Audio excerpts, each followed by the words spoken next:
وَيَجُوزُ الْوُضُوءُ بِمَاءِ السَّمَاءِ وَالْأَرْضِ، اور جائز ہے وضو کرنا، وضو کرنے سے مراد یہاں طہارت حاصل کرنا، جائز ہے وضو کرنا بِمَاءِ السَّمَاءِ، آسمان کے پانی سے، آسمان کے پانی سے مراد بارش، وَالْأَرْضِ، اور زمین کے پانی سے، کَالْمَطَرِ وَالْعَيْنِ، جیسے بارش آسمان کا پانی ہوا، وَالْعَيْنِ، اور چشمہ، جو چشمے بہتے ہیں، ندیاں بہتی ہیں، اس سے مراد زمین کا پانی۔ تو ان دونوں سے وضو کرنا جائز ہے، طہارت حاصل کرنا جائز ہے۔ معلوم ہوا کہ بارش کا پانی پاک ہے اور بہتے چشموں کا پانی بھی پاک ہے۔ وَأَمَّا مَاءُ الثَّلْجِ، ماء الثلج، برف کا پانی، تو برف کا پانی یعنی جو برف بنا ہوا ہے اس سے کس صورت میں طہارت حاصل کی جائے گی اس کو بیان کر رہے ہیں۔ فَإِن كَانَ ذَائِبًا، پس اگر وہ گھلنے والا ہو، بِحَيْثُ يَتَقَاطَرُ، اس طور پر کہ اس میں سے قطرے ٹپک رہے ہوں، تو اگر برف ایسا ہے کہ وہ بہہ رہا ہے اور پانی کے قطرے اس سے ٹپک رہے ہیں، یجوز، تو اس سے طہارت حاصل کرنا، وضو کرنا جائز ہے۔ وَإِلَّا فَلَا، ورنہ تو نہیں، یعنی اگر ایسا جمع ہوا ہے کہ وہ گھل نہیں رہا ہے اور اس میں سے پانی کے قطرے نہیں ٹپک رہے ہیں، تو اس صورت میں برف سے پاکی حاصل کرنا جائز نہیں ہوگا۔ اس کتاب کے اندر بہت ساری عمدہ معلومات حاشیے کے اندر موجود رہتی ہیں، تو حاشیہ بھی پڑھا کرو۔ جیسے مثال کے طور پہ فَإِن كَانَ ذَائِبًا، 6 نمبر حاشیہ ہے، أَيْ سَائِلًا رَقِيقًا، جو بہنے والا ہو، پتلا ہو، يُقَالُ ذَابَ الشَّيْءُ يَذُوبُ ذَوْبًا وَذَوْبَانًا، یہ فعل بتا دیا، باب نصر سے ہے، اس کے معنی ہے بہنا، اذا سال، جب وہ بہہ جائے۔ وَإِلَّا فَلَا، 7 نمبر حاشیے میں لکھ دیا، أَيْ إِن لَّمْ يَكُنْ ذَائِبًا، یعنی اگر بہنے والا نہ ہو، گھلنے والا نہ ہو، بل منجمداً، بلکہ جمع ہوا ہو، لا يجوز التوضی، تو اس سے وضو کرنا جائز نہیں ہوگا، لفقد التقاطر المشروط، ان ٹپکوں کے فوت ہونے کی وجہ سے، نہ پائے جانے کی وجہ سے، تقاطر کہتے ہیں ٹپکنے کو، پانی ٹپک جائے، اس ٹپکنے کے نہ پائے جانے کی وجہ سے جو کہ شرط ہے فی ازالۃ النجاسات الحکمیہ والحقیقیہ، نجاسات حکمیہ اور حقیقیہ کو زائل کرنے میں۔ تو یہ برف کا مسئلہ ہوا۔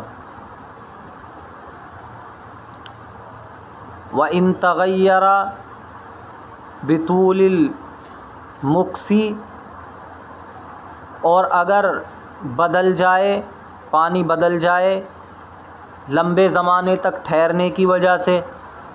لمبے زمانے تک ٹھہرنے کی وجہ سے، دیکھو حاشیہ نمبر 8 میں کیا لکھا، جان لیجئے کہ پانی میں جو تغیر ہوتا ہے یا جو پانی کو بدلنے والی چیز ہے، لا یخول اما ان یکون باختلاط شیء نجس، یا تو پانی میں تغیر ہوگا کسی ناپاک چیز کے ملنے سے، یا ناپاک چیز کے ملنے سے تغیر نہیں ہوگا۔ فَإِن كَانَ الْأَوَّلُ، پس اگر پہلی صورت ہے یعنی ناپاک چیز کے ملنے سے پانی میں تغیر آیا ہے، تو اس سے طہارت جائز نہیں ہوگی، وضو کرنا اس سے جائز نہیں ہوگا،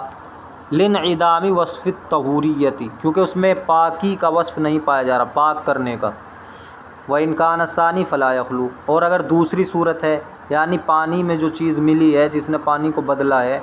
یا تو پانی کا بدلنا لمبے زمانے تک پانی کے رکنے کی وجہ سے ہوگا، یعنی ایک جگہ پر ایک لمبے زمانے تک پانی ٹھہرا رہا اور اس میں تغیر ہو گیا، یا پھر کسی پاک چیز کے ملنے سے اس میں تغیر آیا ہوگا، چاہے جون سی بھی صورت ہو، اس سے طہارت حاصل کرنا جائز ہے، اس لیے کہ ایسا تغیر پانی کو پاک کرنے کے وصف سے خارج نہیں کرتا ہے۔ آپ صلی اللہ علیہ وسلم نے بھی غسل کیا ہے من قصعۃ، ایسے برتن سے، فیہا اثر العجین، جس کے اندر گندھے ہوئے آٹے کا اثر تھا۔ اور اسی طرح صلی اللہ علیہ وسلم نے حکم دیا ہے کہ غسل دیا جائے میت کو ایسے پانی سے کہ جس میں ملایا گیا ہو بیری کے پتے کو۔ تو سمجھ میں آیا مسئلہ بدلنے کا؟ جو پانی اپنی حالت پہ ہوتا ہے، پانی کے اندر 3 وصف ہیں، اس کا رنگ، اس کا مزہ اور اس کی بو۔ تو اگر پانی بدل گیا، اب بدلنے کی 2 صورتیں ہیں، یا تو ناپاک چیز کے ملنے سے بدلا ہوگا یا ناپاک چیز کے ملنے سے نہیں بدلا ہوگا۔ اگر اس میں ناپاک چیز مل گئی اور پھر وہ بدل گیا تو اس صورت میں تو اس سے طہارت حاصل نہیں کریں گے۔ اگر ایسے ہی بدلا ہے تو اب اس کی 2 صورتیں نکلیں گی، یا تو پاک چیز کے ملنے سے بدلا ہے یا کسی جگہ پر زیادہ دن ٹھہرے رہنے کی وجہ سے پانی کا رنگ بدل گیا ہے۔ تو اگر خود بخود رنگ بدلا ہے ایسے ہی زیادہ دن ٹھہرے رہنے کی وجہ سے تو اس سے بھی پاکی حاصل کی جا سکتی ہے، اور اگر پاک چیز کے ملنے سے رنگ بدلا ہے تو اس سے بھی پاکی حاصل کی جا سکتی ہے۔ او غیر احد اوصافہ ای الطعم واللون او اللون او الریح شیء طاہر، یا بدل دے اس کے اوصاف میں سے کسی وصف کو، یعنی مزہ، رنگ اور بو کو، شیء طاہر، کوئی پاک چیز، کالترابی، جیسے مٹی، والاشنانی والصابون والزعفران، تو یہ ساری پاک چیزیں ہیں، ان کو استعمال کیا جاتا ہے میل کچیل دور کرنے کے لیے۔ لیکن زعفران الگ چیز ہے، صابون اور اشنان کے بارے میں بات ہے کہ میل کچیل کو صاف کرنے کے لیے استعمال کیا جاتا ہے۔ اب یہ چیزیں اگر پانی میں مل گئی ہیں اور پانی کے کسی وصف کو انہوں نے بدل دیا ہے، جیسے رنگ بدل دیا اس کا، یا مزہ بدل دیا، یا اس کی بو بدل دی،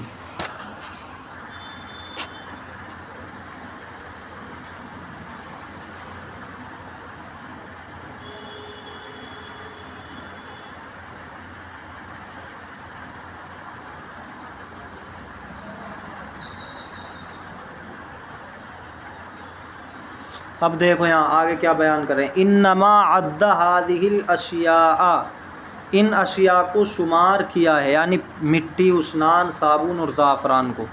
لیعلم، تاکہ یہ بات معلوم ہو جائے، ان الحکم لا یختلف،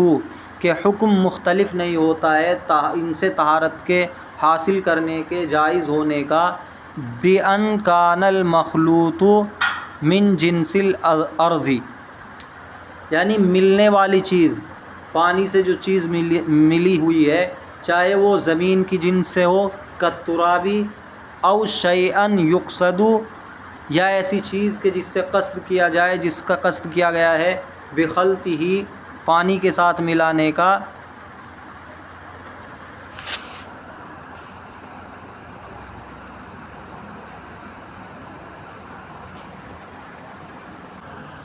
انما عد هذه الاشیاء، ان چیزوں کو شمار کیا ہے اس لیے، لیعلم، تاکہ معلوم ہو جائے، ان الحکم لا یختلف، کہ حکم مختلف نہیں ہوتا ہے طہارت کے جائز ہونے کا، اس وجہ سے، بأن کان المخلوط من جنس الارض، کہ ملائی جانے والی چیز پانی سے، خواہ وہ زمین کی جنس سے ہو جیسے مٹی، او شیئا، یا ایسی چیز ملائی گئی ہو پانی میں، یقصد بخلطہ التطہیر، کہ قصد کیا جاتا ہے، ارادہ کیا جاتا ہے جس کے پانی میں ملا کر، جس کو پانی میں ملانے سے، التطہیر، پاکی حاصل کرنے کا، چاہے تو پاکی حاصل کرنے کے لیے وہ چیز، یعنی صفائی ستھرائی حاصل کرنے کے لیے وہ چیز ملائی گئی ہو جیسے صابن اور اشنان، یا زمین کی جنس سے ہو جیسے مٹی، او شیئا آخر، یا کوئی دوسری چیز ہو، کالزعفران، جیسے زعفران، سب سے وہی حکم رہے گا، طہارت جائز رہے گی۔ وعند ابی یوسف ان کان المخلوط شیئا یقصد به التطہیر یجوز به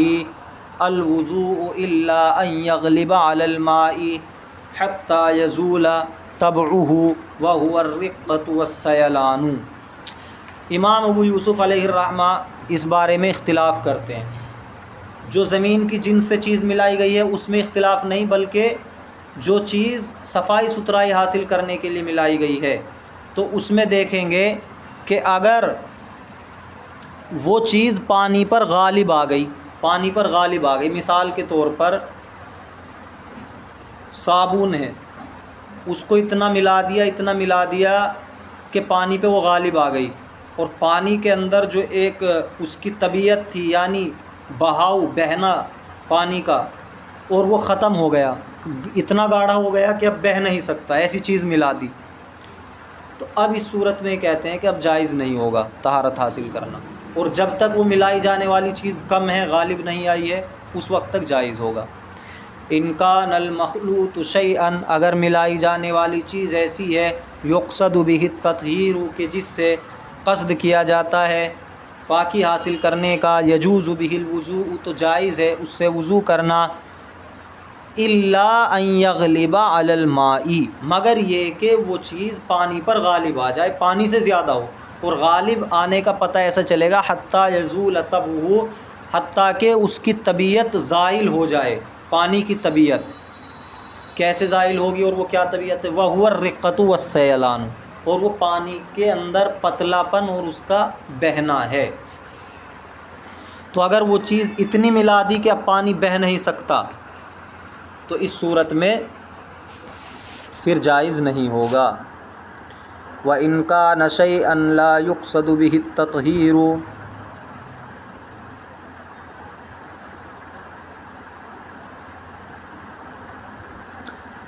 تطہر، لیکن یہ لکھا ہوا ہے حاشیے میں تطہیر، اور اگر وہ چیز ایسی ہے کہ اس سے پاکی حاصل کرنے کا قصد نہیں کیا جاتا، ایسے اس کو ملا دیا، ففی روایت یشترط لعدم جواز التوضی بہ، تو ایک روایت کے اندر امام ابو یوسف کی یہ ہے کہ شرط نہیں لگائی جائے گی پانی پر اس کے غالب آنے کی، یعنی پانی پر اس کے غالب آنے کی شرط لگائی جائے گی لعدم جواز التوضی بہ، اس سے وضو کے جائز نہ ہونے کے لیے، وفی روایت لا یشترط، اور ایک روایت میں ہے کہ شرط نہیں لگائی جائے گی۔ سمجھ میں آیا؟ یعنی اگر ملائی جانے والی چیز ایسی تھی کہ جس سے پاکی کا قصد کیا جا رہا ہے تو پھر یہ شرط لگائی جائے گی کہ وہ چیز پانی پر غالب نہ آ جائے۔ اگر پانی پر غالب نہیں آ رہی ہے تو ٹھیک ہے، اس سے وضو کر سکتے ہیں، طہارت حاصل کر سکتے ہیں،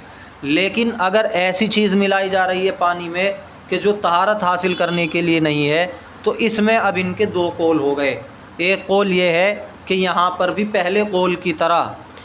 اس وقت درست ہوگا پاکی حاصل کرنا جب کہ پانی پر وہ چیز غالب نہ آئی ہو، اور ایک قول یہ ہے کہ ایسی کوئی شرط نہیں لگائی جائے گی۔ وَمَا لَيْسَ مِن جِنسِ الْأَرْضِ، تو یہ تو اس بارے میں بیان تھا جو چیز پاکی حاصل کرنے کے لیے ملائی جا رہی ہے، صابن وغیرہ، اور وہ چیز کے جو زمین کی جنس سے ہے، جیسے مٹی پانی میں مل گئی، تو اس میں امام ابو یوسف کے ساتھ ہمارا کوئی اختلاف نہیں ہے۔ ففیہ خلاف الشافعی، اس میں امام شافعی علیہ الرحمہ کے ساتھ اختلاف ہے۔ امام شافعی علیہ الرحمہ کیا فرماتے ہیں؟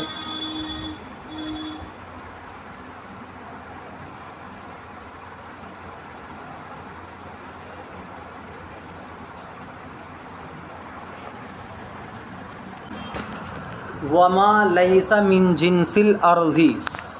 جو چیز زمین کی جنس سے نہیں ہے، ففیہ خلاف الشافعی، تو اس کے اندر امام شافعی علیہ الرحمہ کا اختلاف ہے۔ یعنی ہم نے تو یہ مانا ہے کہ وہ چیز پاک ہونی چاہیے، چاہے زمین کی جنس سے ہو یا نہ ہو، تو اس سے طہارت حاصل کرنے کے، لیکن امام شافعی علیہ الرحمہ فرماتے ہیں کہ اگر زمین کی جنس سے نہیں ہے تو پھر اس سے پاکی حاصل نہیں کی جائے گی۔